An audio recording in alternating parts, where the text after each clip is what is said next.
My name's Matt Simmonds and I'm 25. Our business is called SpeakSet.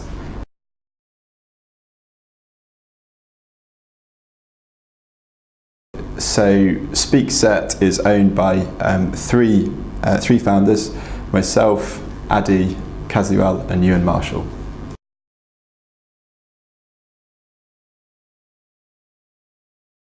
SpeakSet is a really simple video calling system that connects older people to their care providers. So we save care providers time by preventing unnecessary home visits, and we make older people less lonely and less isolated by connecting them to the rest of the world.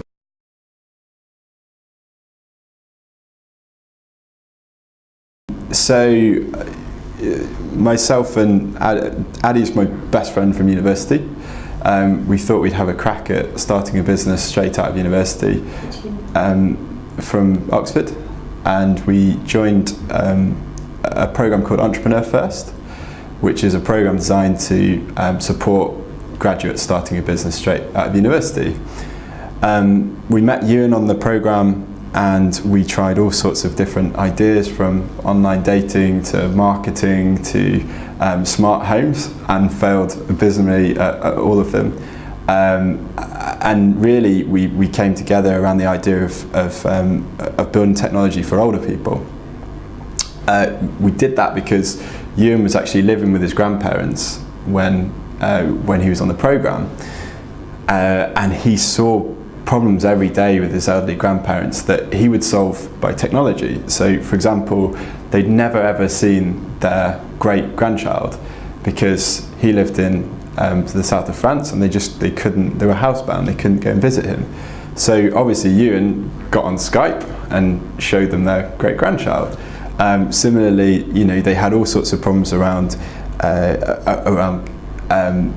shopping and getting shopping delivered.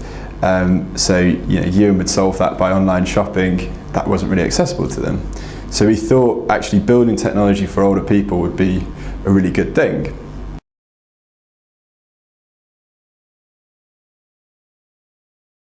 We just set out basically to understand how we could help, and we sat in care homes for about 4 or 5 months and just got to know lots of older people.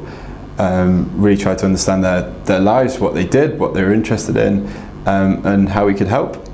And through that process we learnt that the biggest problem in old age is isolation, and that building a system that connects older people to the rest of the world, through that you can do a lot of good.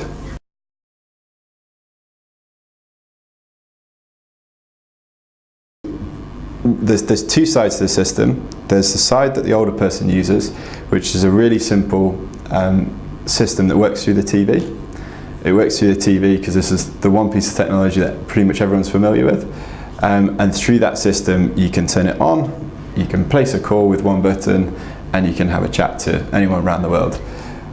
From a care provider's end, so a GP, a district nurse, or even a carer, they can just log in on their laptop and make calls through their laptop.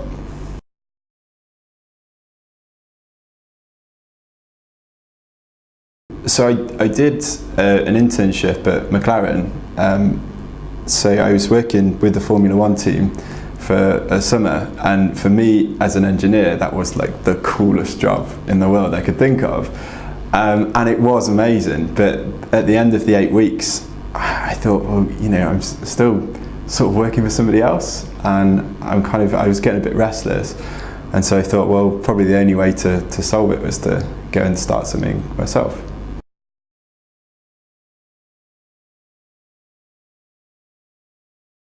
We heard the talk was going on about Entrepreneur First, hadn't really heard anything about it, and just thought we'd go along to see what it was all about, and that was the only hour I spent thinking about entrepreneurship at uni.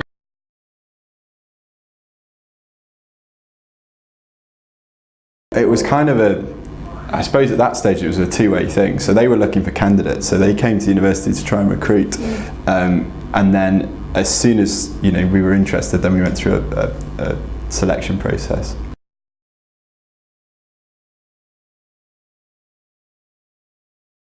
So Entrepreneur First works differently to lots of other startup accelerators.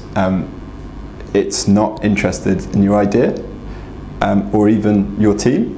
It just selects purely on the basis of individuals, and it gets lots of smart graduates, puts them in a room and helps them form a business, which is a very unusual way of doing things, but it's been really successful. So the program helped us generate ideas, and we'd get, for example, various people from industry would come in and sort of tell us about what they did, and we tried to find problems that we could solve and build a business out of. They helped us form teams. We went away together for 2 weeks to get to know each other and get in a different environment. Then we had mentorship programs, we had some structure. Really, the whole thing was about adding structure around starting a company.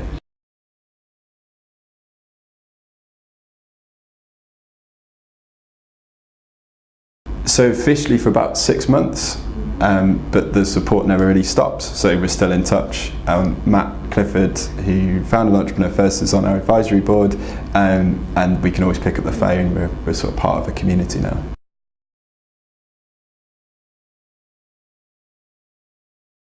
I absolutely love what I do, and there's no, I wouldn't want to do anything else. In terms of what my friends are up to, a lot of people have gone into sort of city jobs and that kind of stuff. It's not really for me. I think if I'm going to work really hard, I think working hard for myself is a really good thing, and having the freedom to actually, choose what I do every day is a really exciting thing.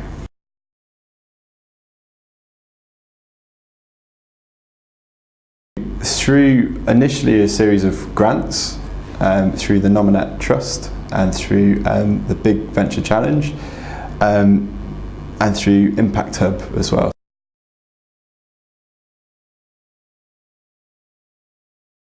So in total, grants total up to about 120k over the course of probably 18 months. And then we raised a seed round on top of that, so we raised another 295 in seed funding.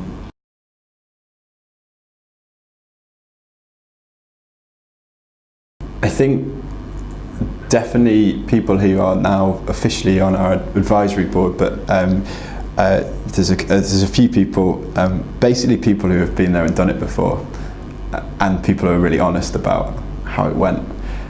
So Nadav Rosenberg, who actually started or was very early on in Groupon and grew Groupon in the UK, and Matt Clifford, who started Entrepreneur First. I think they're people we look up to because they will. You can go to them with a problem, and it will feel really hazy and difficult, and they will just be able to cut through all of it and say, this is what you're going through. I've seen it before.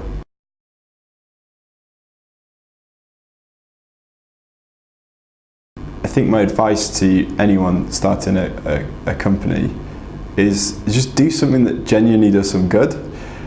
Even if you're not motivated by that yourself, it's so much easier to get things off the ground if people around you need to build a support network. And if people around you think what you're doing is actually doing some good for society, they will really rally behind you and help you.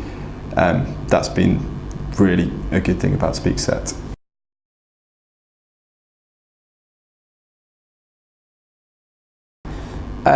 It's all pretty even. The three of us make decisions as a whole.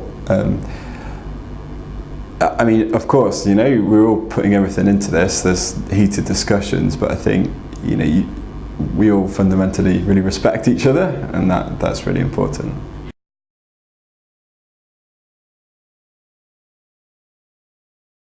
So for us, I think we feel we've spotted a few things. So one, nobody so far can build good technology for older people. And two, this is the demographic that needs technology the most. I think we do that better than everybody else because we've actually sat down and listened to older people. I think the way healthcare is changing, there's a really big shift in the way that we deliver care, and that will continue to happen over the next 10, 20, 30 years. So we really want to be at the forefront of how care is delivered. And so shifting care towards the home where people are most happy, and being able to do things like remote video consultations, being able to monitor blood pressure, heart rates, all from the comfort of your own home is a really good way of doing care, both for carers and patients.